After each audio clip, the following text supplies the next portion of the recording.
নমস্কার, আমি শ্রাবণী। আমি আবার আজকে আপনাদের কাছে আরেকটা নতুন ভিডিও নিয়ে এসেছি। সেটা হচ্ছে শাপলা। এটা হচ্ছে আমিষ শাপলা, মানে চিংড়ি মাছ দিয়ে শাপলা করছি। তার জন্য আমি শাপলাগুলোকে আগে কেটে ভালো করে ধুয়ে নিয়েছি, মানে একটু নুন দিয়ে দিয়েছি, বেশি করেই নুন দিয়েছি। দিয়ে এটাকে আমি হাত দিয়ে ভালো করে চিপড়াচ্ছি। চিপড়ে একদম একটুখানি হয়ে যাবে চিপড়ালে, কারণ চিপড়ালে শাপলা থেকে অনেক জল বেরোয়। তাই হাত দিয়ে শাপলাটাকে প্রথমে চিপড়ে নিতে হচ্ছে। এটাকে ভালো করে এরম টিপে টিপে কষলে, চিপড়ে নিলে শাপলা থেকে প্রচুর পরিমাণে জল বেরোয়। আমি দেখাচ্ছি জলটা।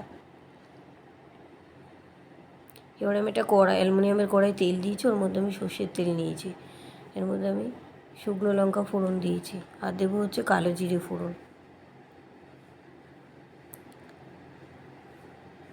হাফ চামচ দিয়ে দিচ্ছি কালো জিরে, এই যে দিয়ে দিলাম।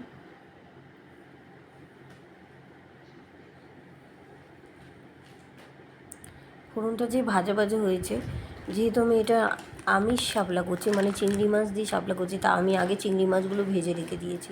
আমি পেঁয়াজ আর রসুনগুলোকে কুচো করে কেটে নিয়েছি, জল দিয়ে ধুয়ে নিয়েছি। এবার এগুলোকে আমি ছেড়ে দিচ্ছি। একটুখানি যেই ভাজা ভাজা হয়ে যাবে,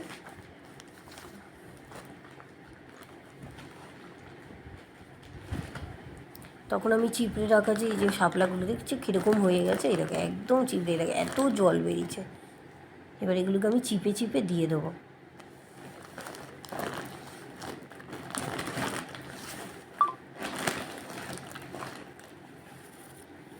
এই যে পেঁয়াজটা আমার, রসুনটা আর পেঁয়াজটা কুচিটা আমার ভাজা ভাজা হয়ে গেছে, একটু নাড়িয়ে দিচ্ছি। এবার এর মধ্যে আমি শাপলাগুলোকে দিয়ে দেবো।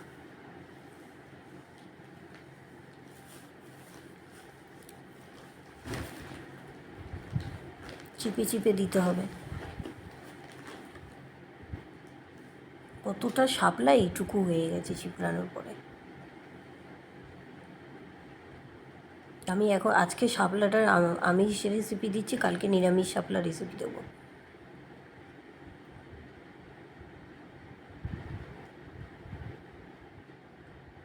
এটাকে আমি ভালো করে নাড়িয়ে দিচ্ছি।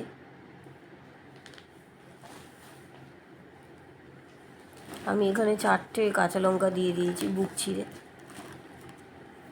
একটু শাপলাটা যেই ভাজা ভাজা হবে, এর মধ্যে আমি মশলা দেবো। এই যে ভাজা ভাজা হয়ে গেছে, এর মধ্যে আমি দেবো 1 চামচের মতো হলুদের গুঁড়ো,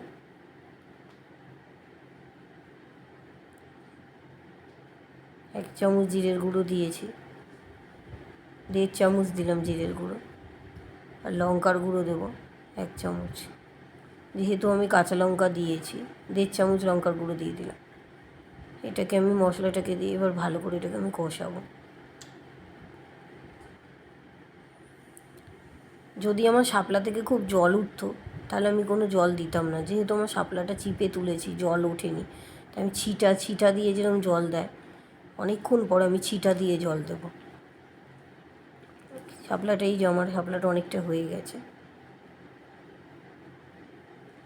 এই যে আমি এর মধ্যে দিলাম একটুখানি চিনি দিয়েছি।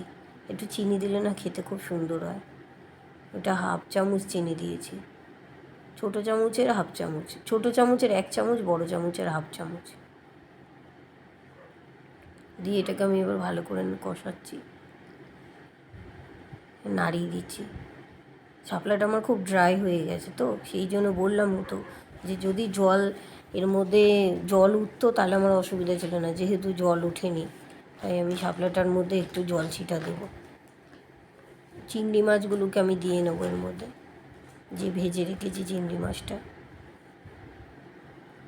এই যে ছিটা দিয়ে জল দিচ্ছি, এরমভাবে ছিটা দিয়ে জল দিতে হবে অল্প পরিমাণে।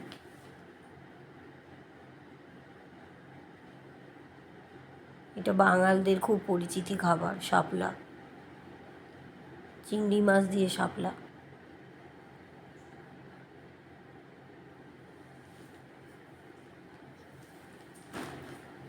আরেকবার ছিটে দিয়ে দিলাম, ব্যাস, আর লাগবে না দিতে। এবার আমি এই যে চিংড়ি মাছ অল্প কটা দিয়ে দিয়েছি এর মধ্যে। কালকের আমি নিরামিষটা দেবো রেসিপিটা, আজকে আমি আমিষটা দিয়ে দিলাম।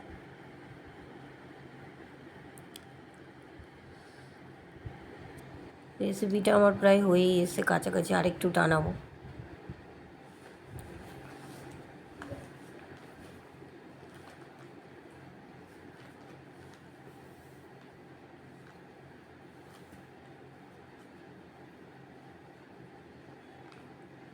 দেখো হয়ে এসছে। ভিডিওটা কেমন লাগলো জানাবে। রেসিপিটা যদি ভালো লাগে লাইক করে কমেন্ট করে সাবস্ক্রাইব করে দেবে। যারা চ্যানেলটাকে সাবস্ক্রাইব করছো তারা একটা কমেন্ট করো, তাহলে আমি বুঝতে পারবো কারা করছো।